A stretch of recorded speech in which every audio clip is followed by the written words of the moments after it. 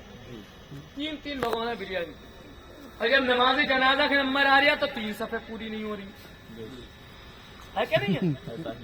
نماز جنازہ کا نمبر آئے تو 3 صفحے پوری نہیں ہو رہی۔ اب یہ بتاؤ تم آنے والوں کے بریانی کھانے کے لیے آئے تھے خالی؟ ارے کس کے لیے آئے تھے؟ پنچایتیں کرنے آئے تھے، الیکشن لڑانے آئے تھے، منہ دکھانے آئے تھے، بریانی کھانے آئے تھے، یا نماز جنازہ پڑھنے آئے تھے؟ کیا کرنے آئے تھے؟ میں تجھے بتاؤں تیرے آنے کا مقصد کیا تھا؟ تیرے آنے کا مقصد نہ تو بریانی کھانا تھا، تیرے آنے کا مقصد نہ الیکشن لڑانا تھا، تیرے آنے کا مقصد نہ دنیا داری کی باتیں کرنا تھا، تیرے آنے کا مقصد نہ کسی کی برائی کرنا تھا، تیرے آنے کا مقصد صرف آنے والوں کی فہرست میں نام لکھا کر اپنا چہرہ دکھانا نہیں تھا۔ میں تجھے بتاؤں تیرے آنے کا مقصد کیا تھا؟ مشکاہ شریف کی حدیث پاک ہے، میرے سرکار ارشاد فرماتے جب کسی کا انتقال ہو تو اس کے لیے اگر مسلمانوں کی ایک جماعت جمع ہو کر اس میں نماز جنازہ پڑھے اور اس کے لیے دعائیں مغفرت کرے، سرکار فرماتے ہیں اللہ تعالیٰ ان کی دعا کو اس کے حق میں قبول فرماتا گئے اور اللہ تعالیٰ میت کی بخشش فرما دیا کرتا۔ سرکار کا دریا کرم اور جوش میں ہے، سرکار نے ارشاد فرمایا اگر وہ مسلمانوں کی جماعت 100 تک پہنچ جائے اور وہ دعائیں مغفرت کرے تو اللہ بخشش کروا دیتا ہے۔ سرکار کا دریا کرم اور جوش میں آیا، سرکار نے ارشاد فرمایا اگر 40 لوگ جمع ہو کر اس کے لیے نماز جنازہ پڑھ لے اور دعائیں مغفرت کرے تو اللہ تعالیٰ ان کی دعا کو اس کے حق میں قبول فرماتا گئے اور اللہ تعالیٰ اس کی بخشش فرما دیا۔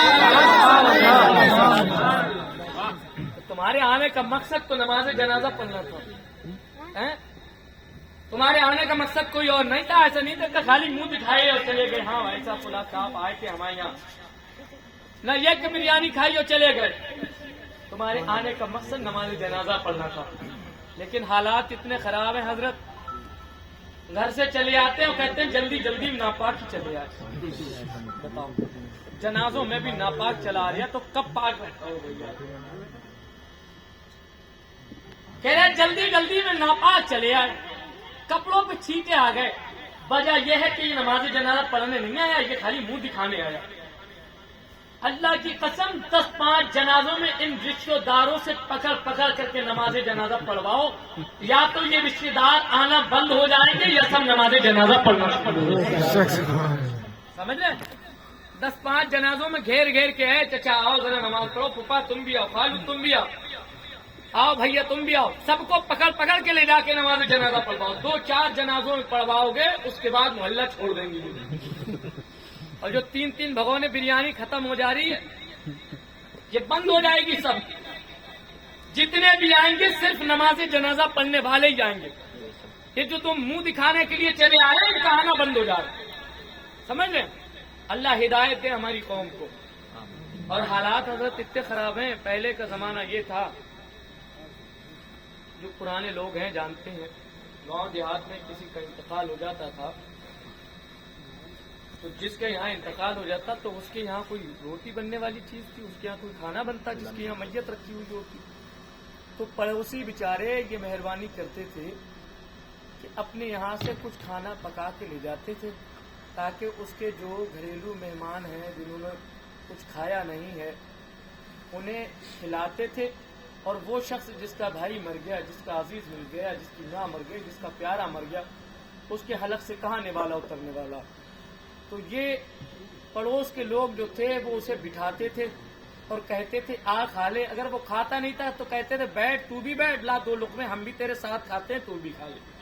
ان کے لے جانے کا مقصد یہ تھا کہ اس نے جس کے سینہ غموں سے چور ہے، اس نے کچھ کھایا نہیں ہے، تو اس کے منہ میں 2-4 لقمے پہنچ جائیں، اور اس کے جو رشتے دار قریبی آئے ہوئے ہیں ان کے منہ میں 2-4 لقمے پہنچ جائیں تاکہ ان کی بھوک مٹ سکے اور پڑوس کا حق ادا ہو سکے۔ یہ مقصد تھا اس کھانے کا۔ اب حال یہ ہے کہ وہ جس کے یہاں انتقال ہوا اس کا تو کھانا کھلانا بہت دور کی بات، اب وہ پکڑ کے کھلا رہا ہے، چچا آؤ ذرا کھانا کھا کے لے لو، پھوپھا آؤ، ارے کہاں جا رہا کھانا، ادھر جنازہ دفن کر کے آیا، ادھر وہ غریب سب کو پکڑ کے کھانا کھلایا۔ کتنے بڑے ظلم کی بات ہے، کتنے بڑے ظلم کی بات ہے۔ اور حضرت حالات اتنے خراب ہیں، ایسا نہیں کہ 30-40 میں آج کوئی جا کر کے ہاسپٹل میں بھرتی ہو جائے، کوئی کینسر سے لڑتا ہو، کسی بڑے مرض سے لڑتا ہو، آپریشن ہوا ہو کسی کا، بیچارہ غریب آدمی ہاسپٹل کے بل بھرتے بھرتے پریشان ہو، اوپر سے جو رشتے دار جاتے ہیں یہ ناکوں میں دم کرے رہتے ہیں۔ ان کا حال یہ ہے، یہ پہنچیں گے تو انہیں ناشتے پہ بریانی چاہیے، ورنہ اگر جو ہے اس نے ناشتہ بریانی نہیں کھلائی تو کہتے ہیں ان نے تو بات پوچھی نہیں، وہاں گئے تھے تو ان نے بات تک نہیں پوچھی، یا بتا اس کی بات تو پوچھنے گیا تھا یا اپنی بات پوچھوانے گیا تھا، کیا کرنے گیا تھا، اپنی پوچھوانے گیا تھا یا اس کی پوچھنے گیا تھا، کس کی پوچھنے گیا تھا؟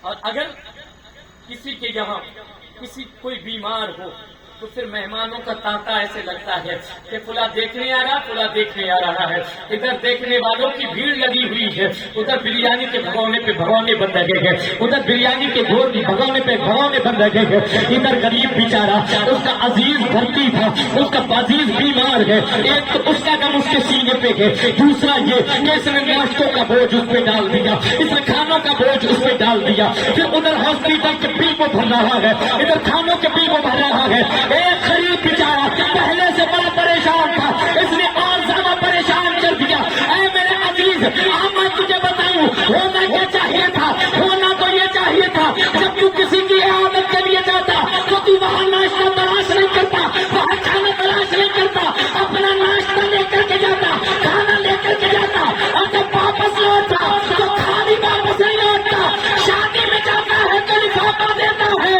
جب وہاں عزیز کو دیکھنے جاتا اور وہاں سے واپس لوٹتا تو خالی ہاتھ واپس نہیں آتا، اس کے ہاتھ میں کچھ رکھ کر کے آتا تھا کہ اس غریب کی مدد ہو،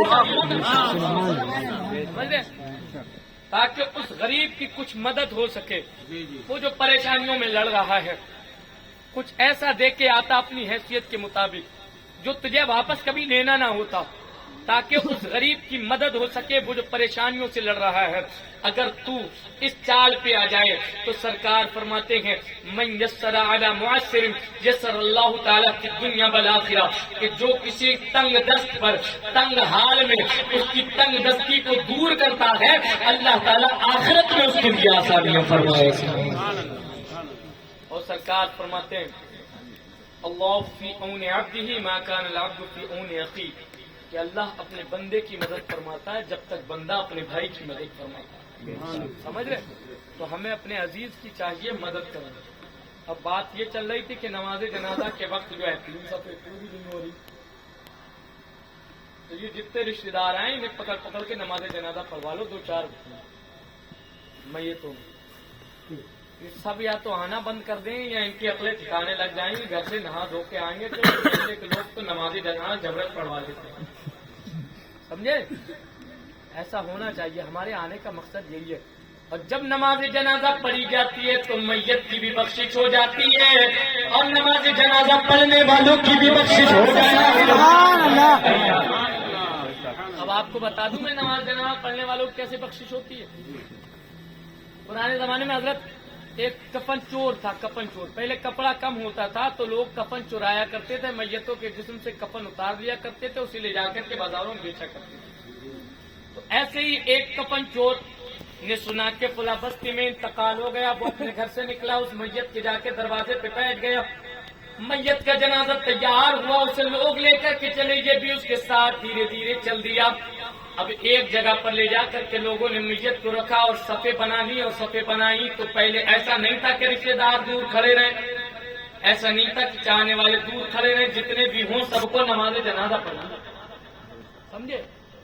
اب جیسے ہی یہ باری آئی کہ نماز جنازہ پڑھنی ہے تو سب لوگ نماز جنازہ پڑھنے کے لیے سب لوگوں نے صف بنائی، ساتھ میں اس چور بھی صف میں شامل ہو گیا۔ اب جب چور صف میں شامل ہو گیا اس نے بھی نماز جنازہ پڑھ لی۔ اب لوگ میت کو لے کر کے چلے اور لے جا کر کے انہوں نے دفن کیا۔ اور جب دفن کیا، دفن کر کے واپس ہونے لگے تو یہ تو اس طاق میں گیا تھا کہ دیکھوں میت دفن کہاں ہو رہی ہے، اس نے وہاں اپنی ایک علامت، اپنی پہچان چھوڑ دی اور واپس آ گیا۔ اب جب واپس آیا، رات کا وقت ہوا، رات کی تاریکی نے اپنی چادر ڈالی، جب اندھیرا چاروں طرف پھیل گیا، اس نے اپنا اوزار لیا، اپنا پھوڑا لیا اور لے کر کے پہنچ گیا اسی قبرستان میں، اور اپنی بتائی ہوئی علامت کے ذریعے سے اس نے اس قبر کو پہچانا۔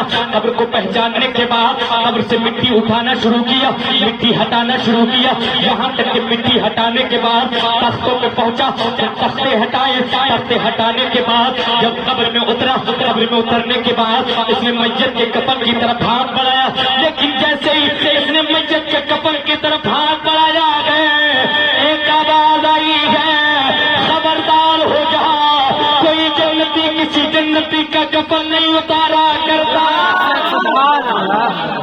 کوئی جنتی کسی جنتی کا کفن نہیں اتارا کرتا ہے۔ یہ قبر سے باہر نکل آیا، اس میں خوف و ہراس طاری ہو گیا، لیکن تھوڑی دیر کے بعد پھر سے قبر میں داخل ہوا اور پھر اس نے کفن کی طرف ہاتھ بڑھایا، پھر یہی آواز آئی، کوئی جنتی کسی جنتی کا کفن نہیں اتارا کرتا ہے۔ اس نے پوچھا، اے آواز دینے والے، اے ندا دینے والے، اے پکارنے والے، ذرا یہ مجھے بتا، یہ میت تو نیک ہوگی، یہ میت تو نماز پڑھنے والی ہوگی، یہ میت تو روزہ رکھنے والی ہوگی، یہ میت تو صدقات کرنے والی ہوگی، یہ میت تو خیرات کرنے والی ہوگی، یہ جنتی ہو سکتی ہے، لیکن میں جنتی کیسے ہو سکتا ہوں؟ ایک مدت سے میں کفن کی چوری کر رہا ہوں، میں چور ہوں، ایک مدت سے سیاہ شعاری کر رہا ہوں، ایک مدت سے نافرمانی کر رہا ہوں، ایک مدت سے پروردگار کی نافرمانی کر رہا ہوں، میں چور ہوں، سیاہ شعار ہوں، گناہگار ہوں، بدکار ہوں، میں جنتی کیسے ہو سکتا ہوں؟ آواز آئی، پوچھنا چاہتا ہے تو جنتی کیسے ہو سکتا ہے؟ تو سن لے، جب اس میت کا جنازہ چلا تھا تو اس کے پیچھے پیچھے ساتھ چلا تھا، تو لوگوں نے سب بنائی تھی، تو بھی سب میں شامل ہو گیا تھا، تو نماز جنازہ پڑھی گئی تھی، تو نے بھی نماز جنازہ پڑھی تھی، اور جس نے اس کی نماز جنازہ پڑھی ہے، پروردگار نے اس میت کو بھی بخش دیا ہے، نماز جنازہ پڑھنے والوں کو بھی بخش دیا ہے، تو یہ میت بھی جنتی ہے، اور اس کی جنازہ پڑھنے کی وجہ سے پروردگار نے تیرا بھی نام جنتیوں میں لکھ دیا، تیرا بھی نام جنتیوں میں لکھ دیا ہے۔ تو پروردگار نے اس میت کی جنازہ پڑھنے کی بنیاد پر تیرے گناہوں کو معاف کر کے تجھے بھی جنتی بنا دیا۔ سمجھ رہے؟ اب اس واقعے کے بعد تو امید ہے کہ آپ نماز جنازہ پڑھیں گے، کیونکہ نماز جنازہ جب پڑھی جاتی ہے تو اگر میت نیک ہوتی ہے تو پڑھنے والوں کی بخشش ہو جاتی ہے، اور پڑھنے والوں میں کوئی نیک ہوتا ہے تو اس کے صدقے میں میت اور پڑھنے والوں سب کی بخشش ہو جاتی ہے۔ تو نماز جنازہ پڑھے کرو۔ آج حالات بڑے خراب ہیں، والدین کے ساتھ اچھا سلوک نہیں کیا جا رہا، والدین کو سب سے زیادہ ستایا جا رہا ہے۔ ایک بات میں بتاؤں، توجہ سے سنو، آج حالات یہ ہیں کہ دوست ہم سے خوش ہیں، رشتے دار ہم سے خوش ہیں، محلے والے ہم سے خوش ہیں، لیکن حالات یہ ہیں کہ ہمارے ماں باپ ہم سے خوش نہیں۔ سمجھ رہے؟ اس کی وجہ کیا ہے؟ سرکار فرماتے ہیں قرب قیامت ایسا زمانہ آ جائے گا، لوگ اپنے دوستوں سے وفا کریں گے، ماں باپ کی نافرمانی کریں گے، دوستوں سے وفا کریں گے، ماں باپ سے بے وفائی کریں گے، ماں باپ کو ستایا جائے گا، مرد اپنے عورت کی اطاعت کرے گا، ماں کی نافرمانی کرے گا۔ آج ہم اپنے زمانے پہ نظر ڈالتے ہیں تو آدمی دوستوں کا وفادار ہے، بیوی کا وفادار ہے، لیکن ماں باپ کا نافرمان ہے، ماں باپ سے بے وفائی کرتا ہوا نظر آ رہا ہے۔ سمجھ رہے؟ ماں باپ سے بے وفائی کرتا ہوا نظر آ رہا ہے، لیکن اللہ کی قسم سرکار صلی اللہ تعالیٰ علیہ وسلم ارشاد فرماتے ہیں، تقریر میں ختم کر رہا ہوں، آخری جملے ذرا توجہ سے سنیں۔ سرکار فرماتے ہیں اللہ تعالیٰ 3 لوگوں کی دعائیں رد نہیں فرماتا ہے، 3 لوگوں کی دعائیں پروردگار رد نہیں فرماتا۔ سرکار فرماتے پہلا مسافر، اللہ تعالیٰ مسافر کی دعا رد نہیں فرماتا. سرکار فرماتے دوسرا مظلوم، پروردگار مظلوم کی دعا رد نہیں فرماتا ہے.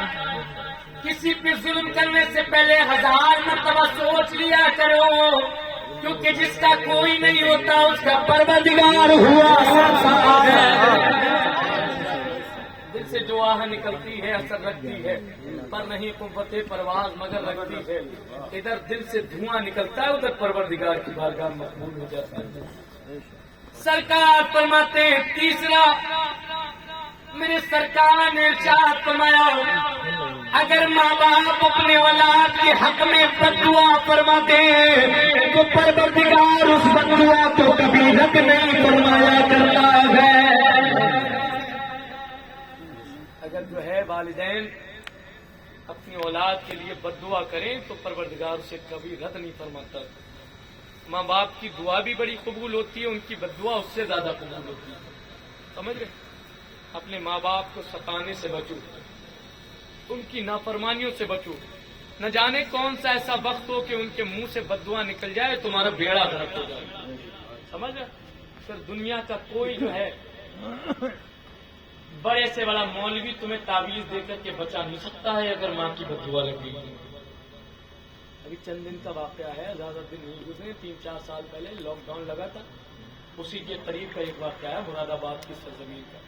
میں آپ کو بتاؤں، ایک نوجوان کا انتقال ہوا، اور جب اس کا انتقال ہوا برسات کے اس وقت دن چل رہے تھے، اسے لوگوں نے لے جا کر کے ایک قبر میں دفن کیا.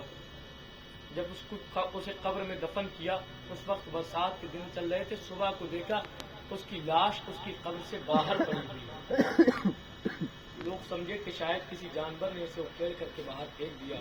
اب قبر میں پانی بھر گیا تھا، لوگوں نے اسے دوسری قبر میں دفنایا. دوسرے دن دیکھا تو پھر اس کی لاش اس کی قبر سے باہر پڑی ہوئی. لوگوں نے پھر اسے تیسری قبر میں دفنایا. تیسرے دن دیکھا تو پھر اس کی قبر سے اس کی لاش باہر پڑی ہوئی ہے. اب لوگوں میں تبصرے ہونے شروع ہو گئے.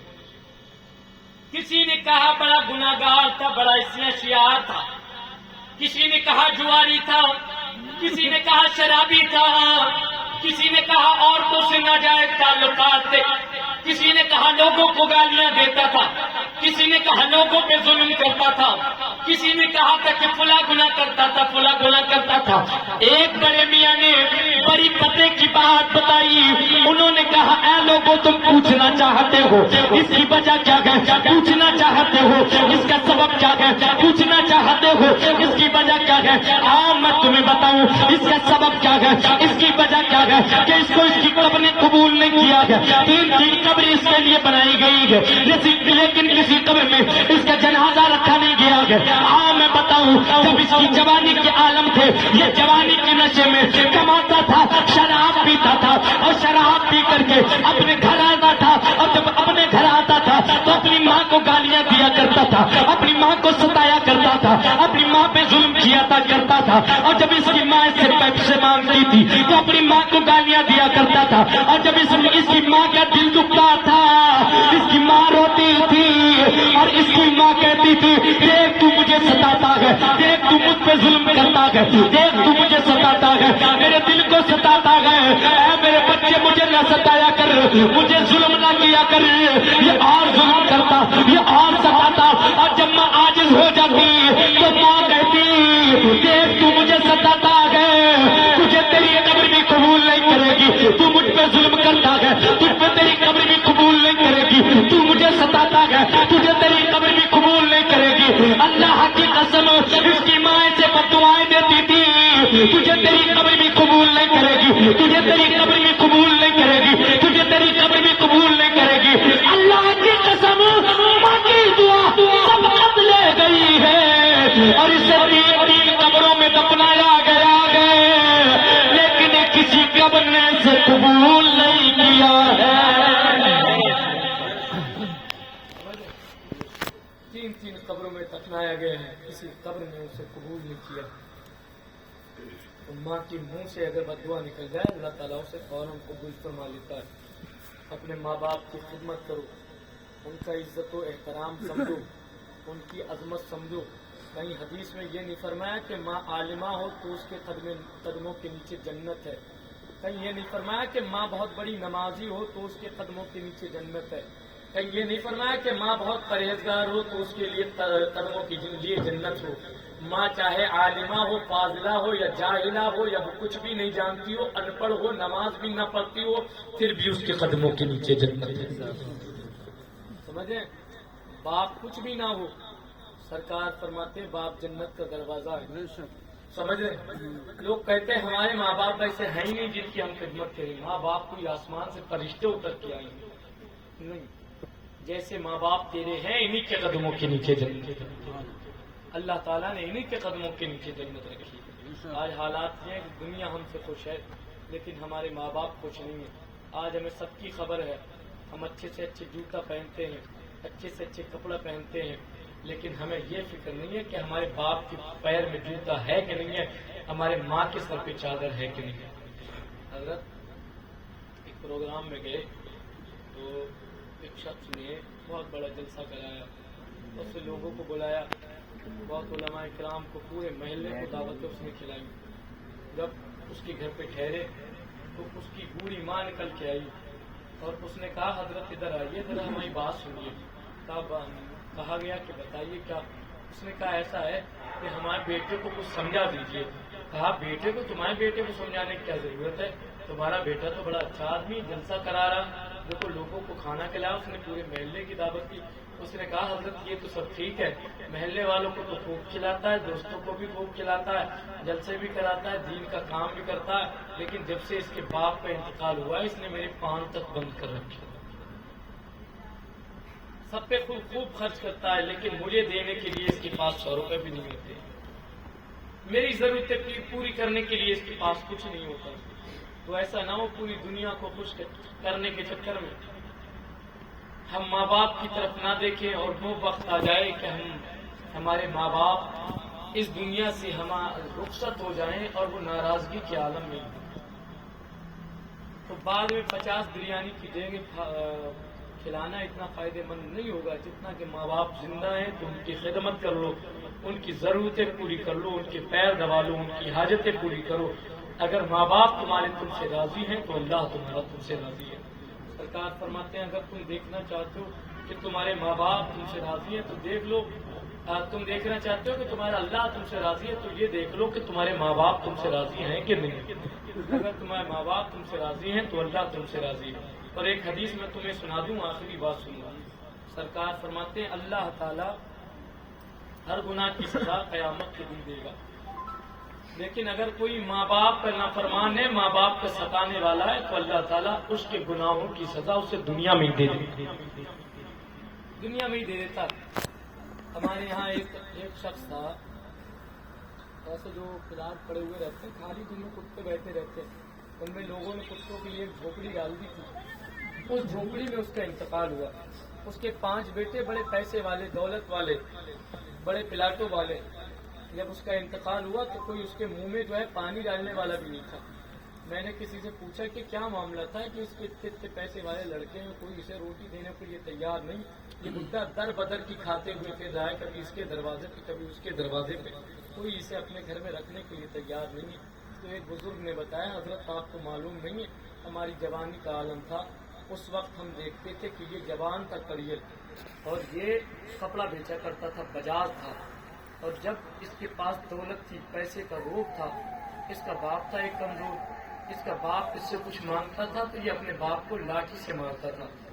آج اللہ تعالیٰ نے اسے وہی نتیجہ دکھایا کہ آج اس کے 4 بیٹے سب بڑے بڑے پیسے والے ذمہ دار لوگ ہیں، لیکن آج اس کا حال یہ ہے کہ کوئی اسے روٹی دینے کے لیے تیار نہیں ہے. اور مرا ہے تو اس عالم میں مرا ہے کہ کتوں کے بیچ ایسی بھنڈریا بنا دیتے ہیں جس میں کتے رہتے ہیں، ان کے بیچ مرا اور کوئی اس کے منہ میں پانی ڈالنے والا بھی نہیں تھا. اس کی وجہ یہ تھی کہ وہ باپ کا ستانے والا تھا، اور جب باپ کا ستانے والا تھا تو اللہ تعالیٰ نے اس کا بدلہ اسے دنیا میں ہی دے دیا اور دنیا میں ہی لوگوں کے لیے اسے لائق عبرت بنا دیا. تو اس سے پہلے کہ لوگ تم سے نصیحت حاصل کریں، تم لوگوں سے نصیحت حاصل کرو اور اپنے والدین کی خدمت کرو. اللہ تعالیٰ ہمیں والدین کی خدمت کرنے والا بنائے. ان کی اطاعت کرنے والا بنائے، ان کا فرما بردار بنائے۔ میں نے جو کچھ کہا اس میں کوئی غلطی ہوئی ہو تو پروردگار اپنی رحیمی کریمی کا پردہ ڈال کر کے معاف فرمائے۔ استغفر اللہ ربی من کل ذنب واتوب الیہ، لا الہ الا اللہ محمد رسول اللہ صلی اللہ تعالی علیہ وسلم، وما علینا الا البلاغ۔